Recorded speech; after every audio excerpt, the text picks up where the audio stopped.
It is my great privilege that I get to introduce Dr. Chuck Friedman. I've seen Chuck's work, and then I just connected with him a couple of weeks ago as we were getting ready for today.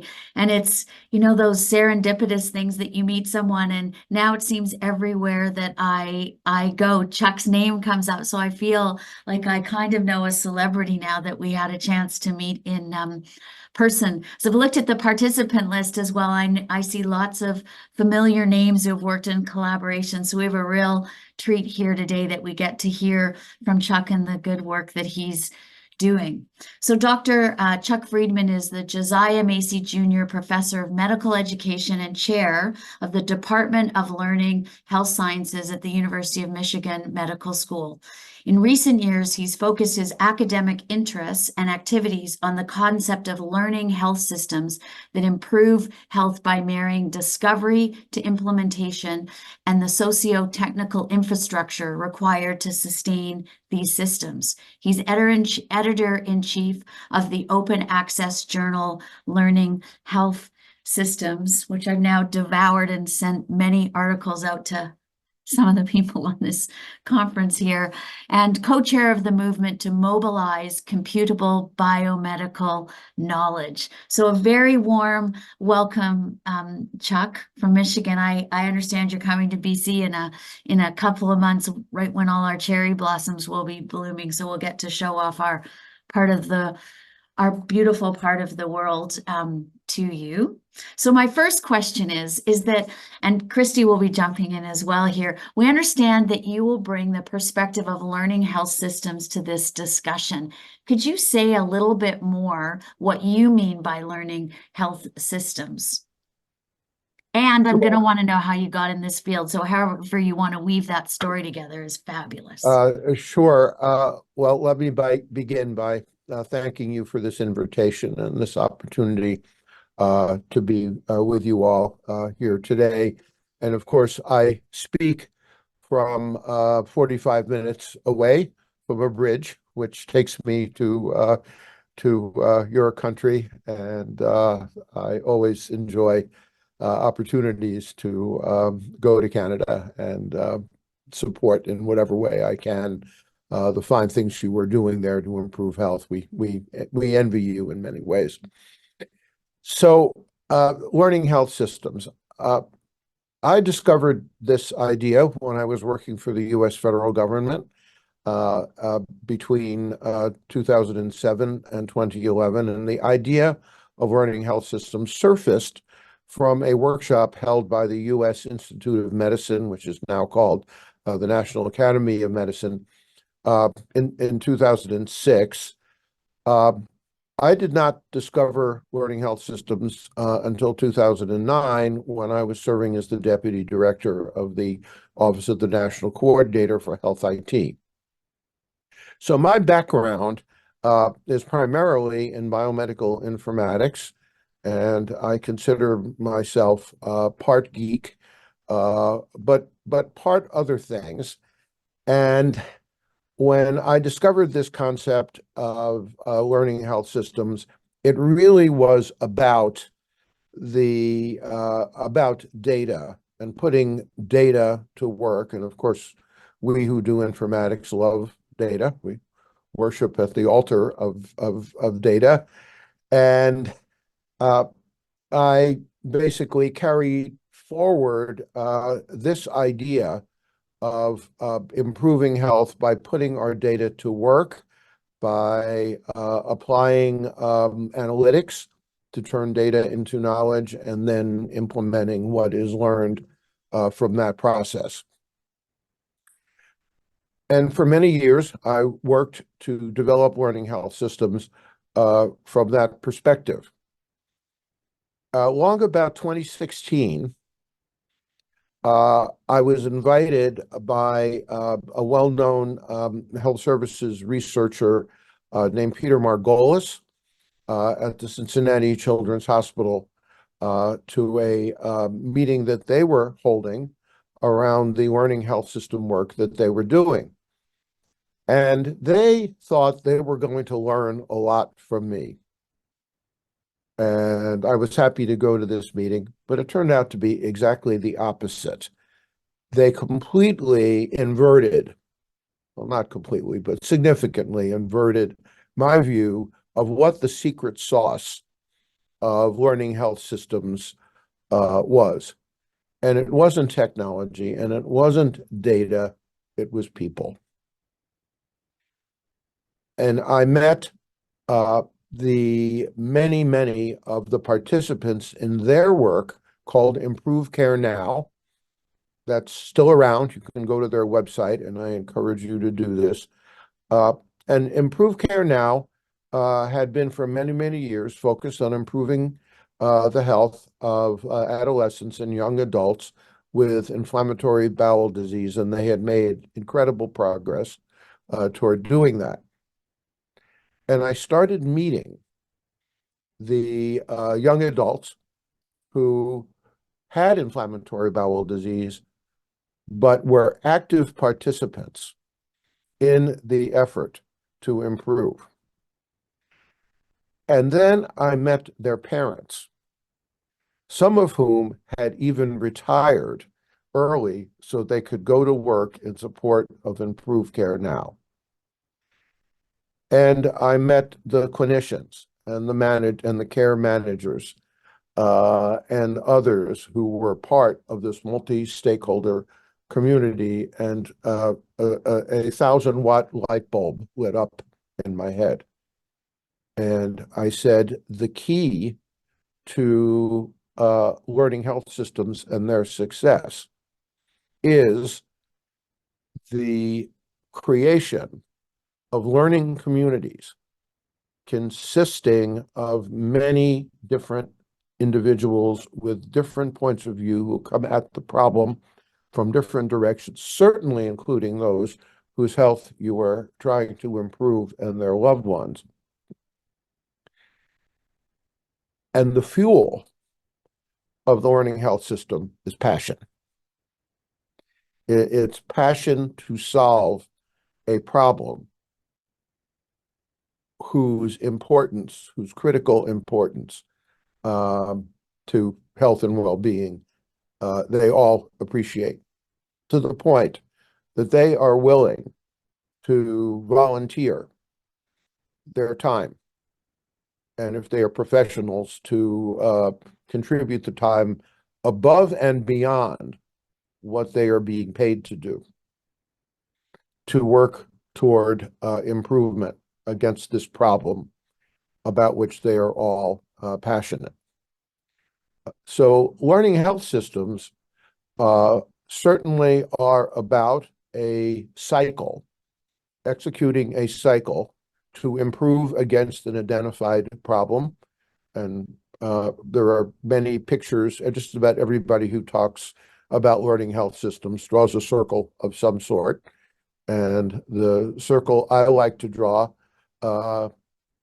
begins with taking practice to data, studying what you're doing now, taking that data to knowledge, analyzing that data to learn, to generate insights into how to improve, combine that new knowledge with knowledge that already exists in the world because other people have been working on the same problem, and then carry that new knowledge forward to implementation of some intervention designed to address the problem. And then swinging around to complete the cycle, learn from the experience of that intervention to improve further. And on and around it goes. And the idea of cyclical improvement of anything is not new. It's been around as long as people haven't tried to improve anything. What I learned from Peter Margolis and his colleagues is that that cycle needs to be driven by a community, needs to be governed by a community of people who are passionate to solve this problem, with all key, I don't quite like the word stakeholders, but I'll use it anyway, but all key stakeholders, all key interests represented in that community and having a voice in how that cycle is conducted. So co-creation, which is very much at the heart of learning health systems. And it is, and this idea that popped up in my introduction of infrastructure is preceded by the word socio-technical infrastructure to suggest, or more than suggest, to require that the infrastructure that supports this cycle is people, process, policies, and technology. There are many who still believe that learning health systems are an exercise in technology, and those who believe that will probably have some success in improving health and healthcare, but I don't think they will have the level of success that is required to solve the really, really so-called wicked problems that face our health and face our healthcare systems in the world today, in the US and Canada and everywhere else. So that's a long answer to your first question. The short answer is it's about people. It was a perfect answer because it really articulated those glimpses we've all seen of where it works and coming together as communities, and that passion. I think any of us who work or have been through our healthcare system is that we see there are great people in the healthcare system, and what are the forms it can take so that folks can come together to look at these critical issues they need to solve.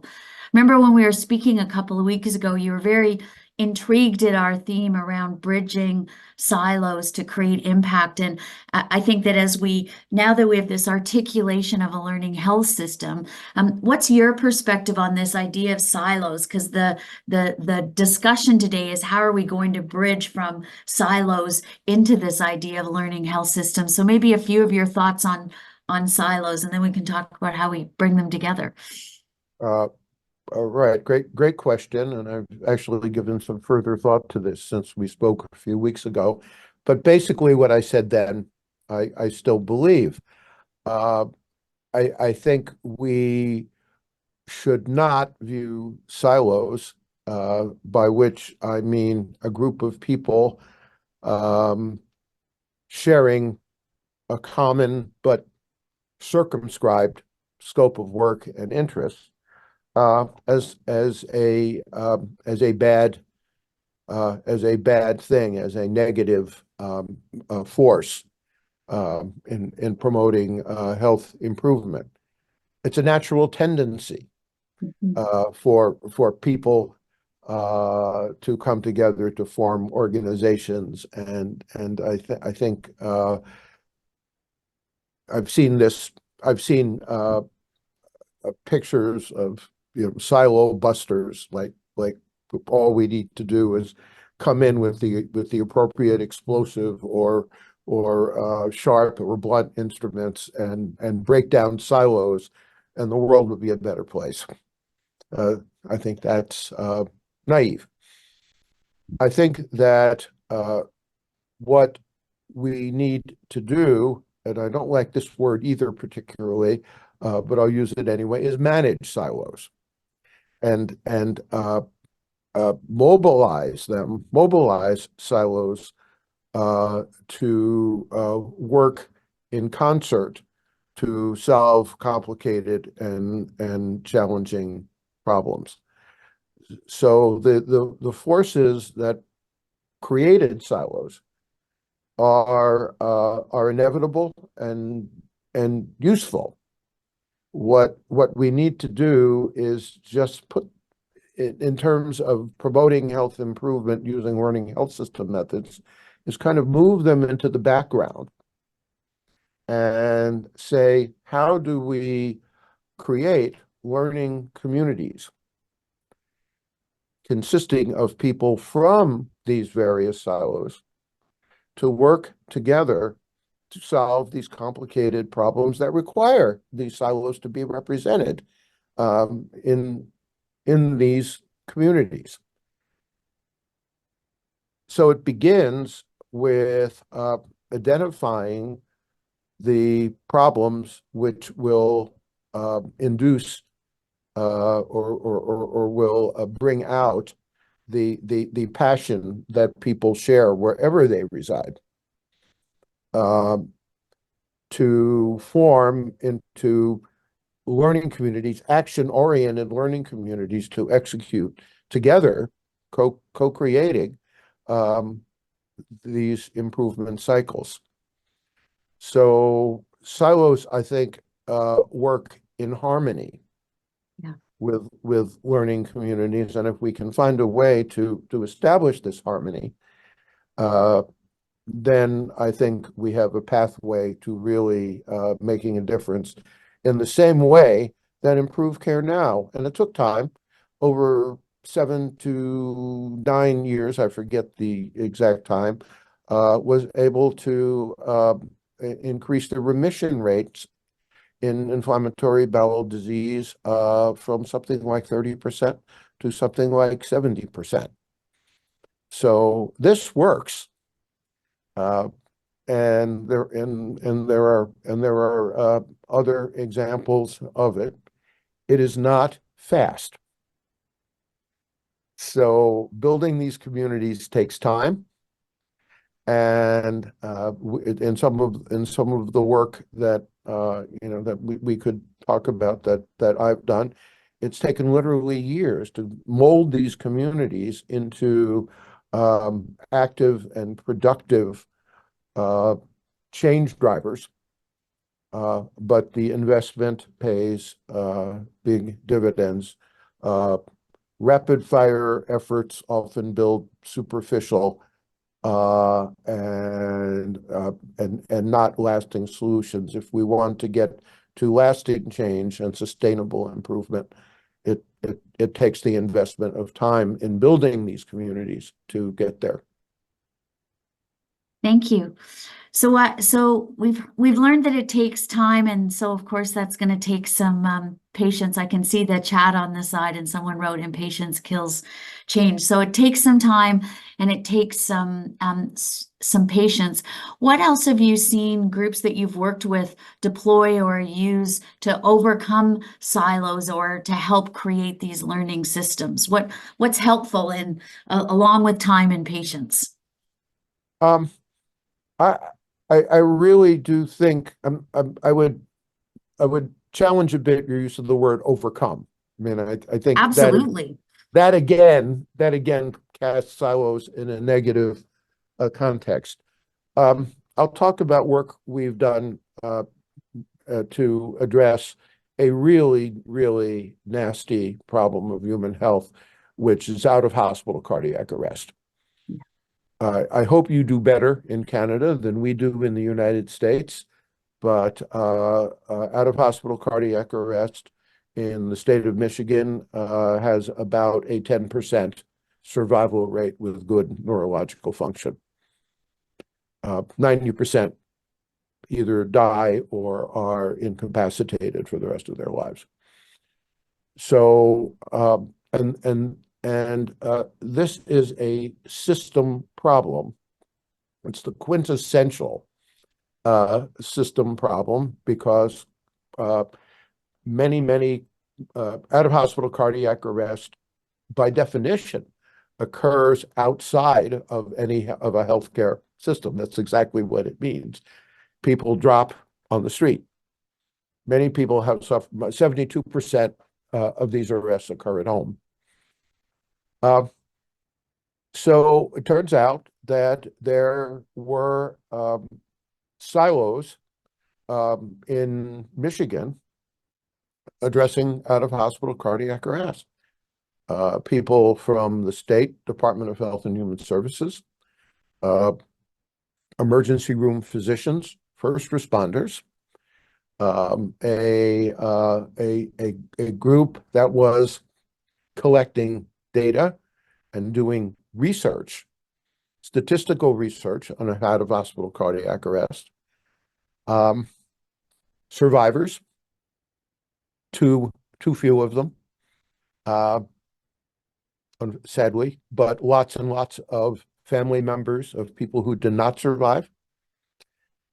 And we decided that we would form a learning community around out-of-hospital cardiac arrest, with the initial focus being two counties in Michigan, the county the University of Michigan is in, and one county north of us, because they formed what's called a medical control district. It was a natural union. So these were all silos. These were people who really were not working together. We invited all of them, representatives of all of these groups, and others, the American Heart Association and others, to come to an organizational meeting of this learning community. 60 people showed up. That shocked us. And we had a 2-hour meeting that most of them had to drive to, and all 60 of them were present at the end of the meeting. And then we had another meeting a couple of months later, and you all have seen this. Lots of people will come to something once, but will they show up again? And 45 people came. We were thrilled. And that was the birth of the out-of-hospital cardiac arrest learning community, which continues to this day. We have by no means completed our work. I can say more about what we did, but the point to your question is that these people from these sharing a passion to do something about the human tragedy of out-of-hospital cardiac arrest just came.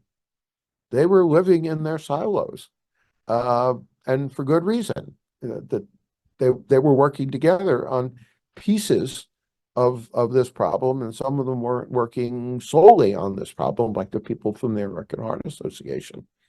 But they came, and the community was born, and it keeps going to this day. So I think there's a kind of positive valence created by this idea of gathering people who assemble around a problem of shared interest. And in the diagram, the circles we draw to depict the learning health system, we call it a problem of interest, a problem of shared interest. And that is the problem relative to which the community forms. Thank you. So I'm going to ask, that captures very clearly the people and the passion. You also mentioned enablers of process and policy. I can reflect from my experience in academia that there are certain academic policies that have generated these silos, that actually limit our connection and our ability to collaborate. Can you perhaps share with us examples of policies that you're aware of that have started to support a learning health system and tackling these wicked problems? Sure. It turns out that just a few days ago, with 3 colleagues, I published a paper in this journal, creatively entitled Learning Health Systems, on the anatomy of a complete learning health system socio-technical infrastructure. And it's a short paper. It probably could be much more, and will be someday, much more detailed. And we talk about the infrastructure in terms of 10 services, 10 socio-technical services it provides. So what are some of the policies that enable learning health systems to function? Well, if we are going to draw data, and for this performance to data and data to knowledge aspect of a learning health system, we often have to we often have to derive it from different sources. You could say from different silos, for example, different healthcare organizations. And these processes require what we call in the U.S. data sharing agreements. Now, if every effort like this has to write from scratch its own data sharing agreements, then this could take a long time, and a lot of people will get frustrated by these lengthy negotiations between organizations about data sharing. Well, what if good examples of data sharing agreements that have worked between types of institutions as kind of a sampler of existed in the world as persistent infrastructure? Here are some ways you can word a data sharing agreements, and a data sharing agreement is either a policy in and of itself, or it's shaped by policies that constrain what these agreements can look like. So there's an example of a policy.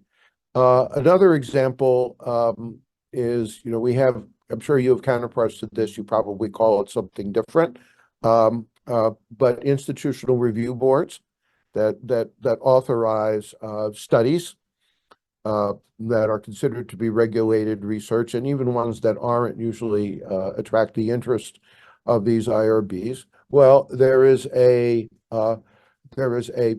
policy structure around what are called common IRBs, one IRB serving as a proxy for executing a policy compliant process, with all of the IRBs involved ceding their authority to just one.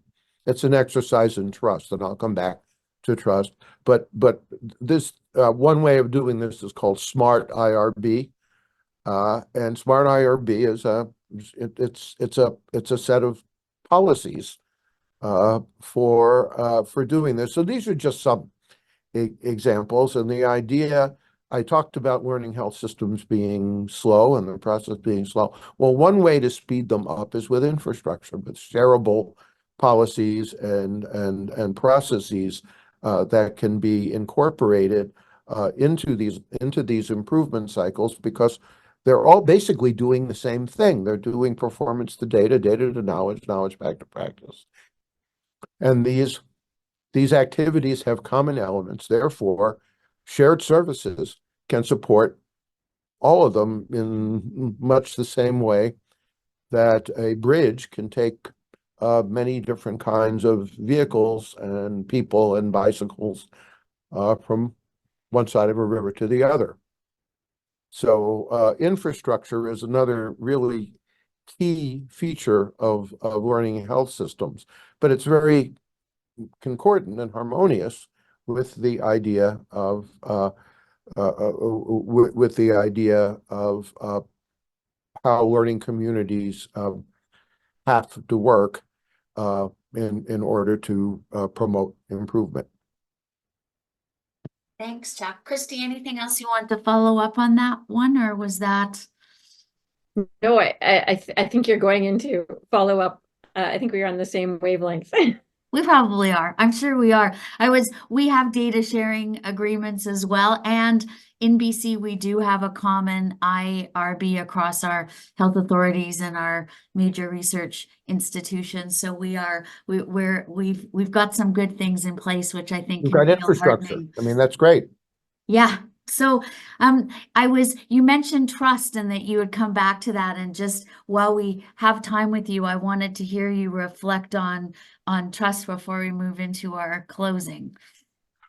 So I think trust is the glue Yeah. that holds learning health systems together. And one of the reasons it takes time to build these learning communities is that it takes time for these people who come from different silos to learn to trust each other and come to recognize that in pursuit of a common goal, uh, that they can work together and no one is trying to outdo the other or dominate the other. There's a fellow named D. Hock, um, very smart fellow. I last saw him many years ago. I'm not sure if he's still around.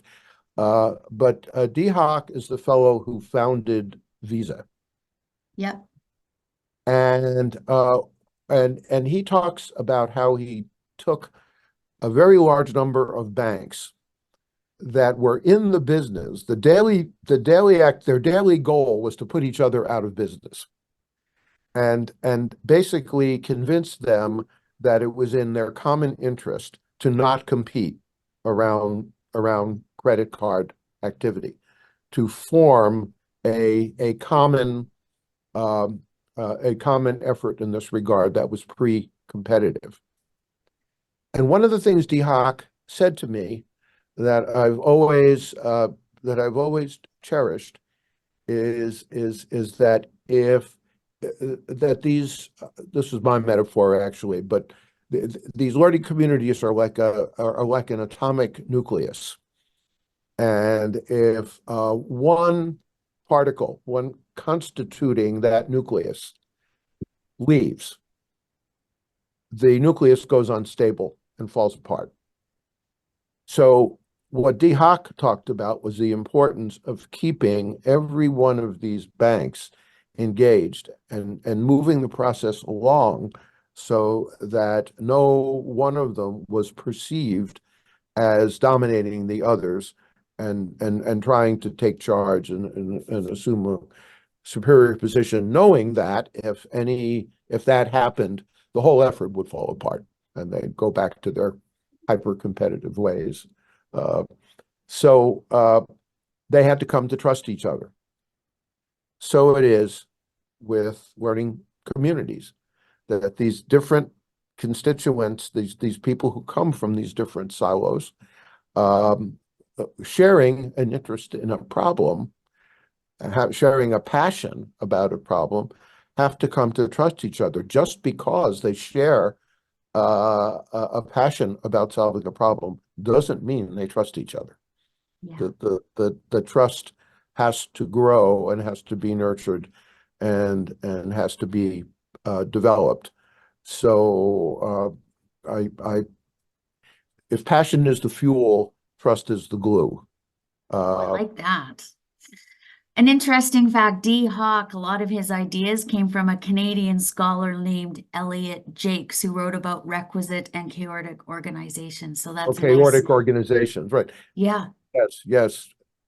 So in closing, you had said at the very beginning, which I think we all stood a little taller, saying that you are close to a bridge and see Canada and have envy of our Canadian system. Final parting thoughts of words of encouragement as we would make our way through our day, looking at the bridging silos and think about learning health systems. Final thoughts for us. Well, what I'm seeing in Canada is a very natural, spontaneous interest in learning health systems, and I will go way beyond my knowledge, except for my great respect for the country and your values, and don't get me started about what's happening in the United States. To say that it makes sense to me that learning health systems are spontaneously taking hold in Canada.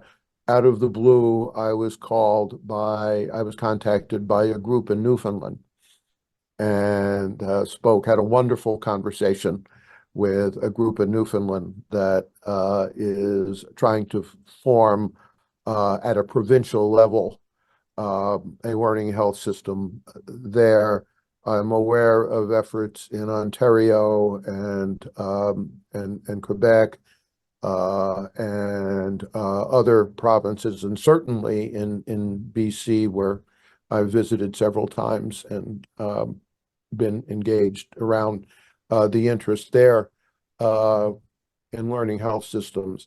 I think you all have a head start um, uh, at a kind of national cultural level, which creates a buoyancy for developing this idea. It's like in the water, to beat that metaphor to death.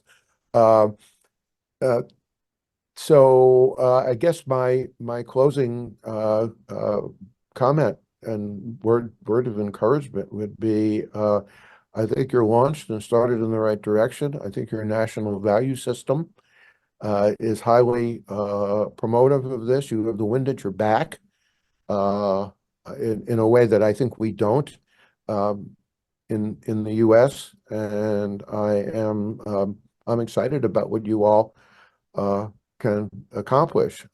You use the silos and use them as resources to build these learning communities that will assemble around very, very serious system problems and come up with system solutions. Well, Chuck, that was fantastic. On behalf of myself and Christy and the UBC team, thank you again for being our guest speaker in this moderated session and setting us up for a good day. We appreciate it.